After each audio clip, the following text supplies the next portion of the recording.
उर्दू घर के इंतज़ामी मामलात को तय करने के लिए आज एक अहम मीटिंग का इनेकाद किया गया। मीटिंग में शिरकत के लिए मुंबई से उर्दू घर निगरान कमेटी के रुकन और महाराष्ट्र उर्दू साहित्य अकेडमी के chief executive officer Shoaib Hashmi ने नांदेड़ का दौरा किया। तयशुदा मीटिंग कुछ तकनीकी वजूहात की बिना पर मुलतवी कर दी गई। जिला कलेक्टर डॉक्टर विपिन ईटनकर ने अपने चैम्बर में उर्दू घर कमेटी के मेंबरान से मुलाकात और सरसरी तौर पर इंतजामी मामलात पर गुफ्तगू की।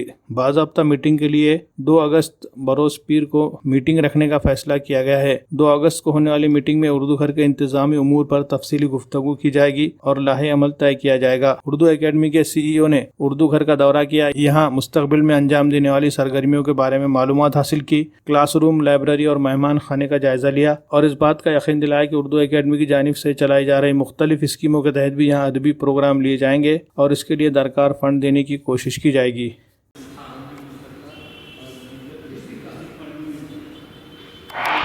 नांदेड़ उर्दू घर के इफ्तिताह के बाद पहली मीटिंग यहाँ मुनक़िद की गई थी, लेकिन कुछ टेक्निकल वजूहात की वजह से जो है वो बाज़ाब्ता मीटिंग नहीं हो पाई। लेकिन कलेक्टर साहब से मुलाकात हुई, सारे मेंबरान उसमें मौजूद थे और उसमें यही बहुत सारी चीज़ें सामने आई कि भाई इसको 365 दिन किस तरह मसरूफ़ रखना है। उर्दू घर तो बन गया, इफ्तिताह हो गया, लेकिन अब कोशिश ये रहेंगी कि इसको बिज़ी रखा जाए, इसमें मुख्तलिफ़ एक्टिविटीज़ हों, उर्दू के फ़रोग़ के लिए मुख्तलिफ़ प्रोग्राम स्कीमें यहाँ शुरू की जाएँ और फिर उर्दू अकेडमी भी इसमें पूरी तरह ताउन करेगी।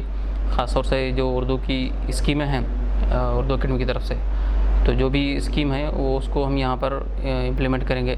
और जैसे ही हमारा बजट आता है तो हमारी कोशिश ये है कि सबसे पहला प्रोग्राम जो है यहाँ उर्दू अकेडमी की जानिब से मुनक़िद किया जाएगा। इस सिलसिले में अभी आने वाली पीर को भी बाज़ाब्ता एक मीटिंग होगी, उसमें सारा लाया हमें तय होगा और कलेक्टर साहब ने भी ऐसा बताया कि 15 अगस्त को प्रोग्राम को ये मुनक़िद करेंगे कि तो अभी सरकारी तौर पे प्रोग्राम मुनक़िद करने की इजाज़त नहीं है, लेकिन 50% की इजाज़त है।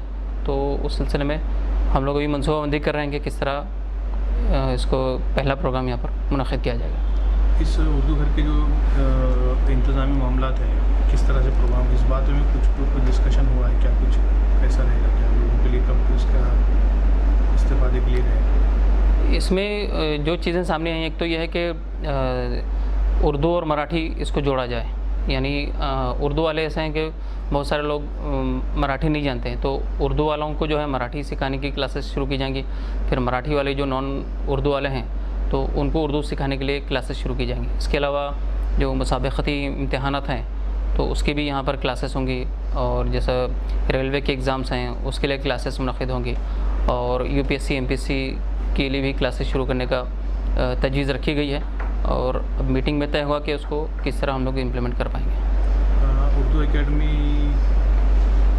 का किस तरह से, मतलब इस मामले को लेकर क्या सपोर्ट रहेगा या एक्सपेक्टेशन क्या है अहले उर्दू पे इस उर्दू घर को? देखिए, उर्दू अकेडमी का इसका अपना एक बजट है, इसका अपना काम करने का तरीक़ाकार है कि तो उर्दू घर पूरी तरह उर्दू अकेडमी पे डिपेंड नहीं है। उर्दू अकेडमी का काम ये है कि ये पूरे महाराष्ट्र में उर्दू के लिए प्रोग्राम लेगी और स्कीमें चलाएगी। लेकिन अब पहला उर्दू घर बना है तो प्रायोरिटी ये रहेगी कि हमारे जो प्रोग्राम मुख्तलिफ़ इलाक़ों में होते हैं तो हम लोग यही करेंगे कि उर्दू अकेडमी के जो प्रोग्राम है तो उसको प्रायोरिटी नांदेड़ में दी जाएगी। उर्दू घर में हम लोग पहला प्रोग्राम मुनक़िद करेंगे। इसके अलावा जितने ज़्यादा हो सकते हैं तो यहाँ प्रोग्राम मुनक़िद करने की हम लोग कोशिश करेंगे।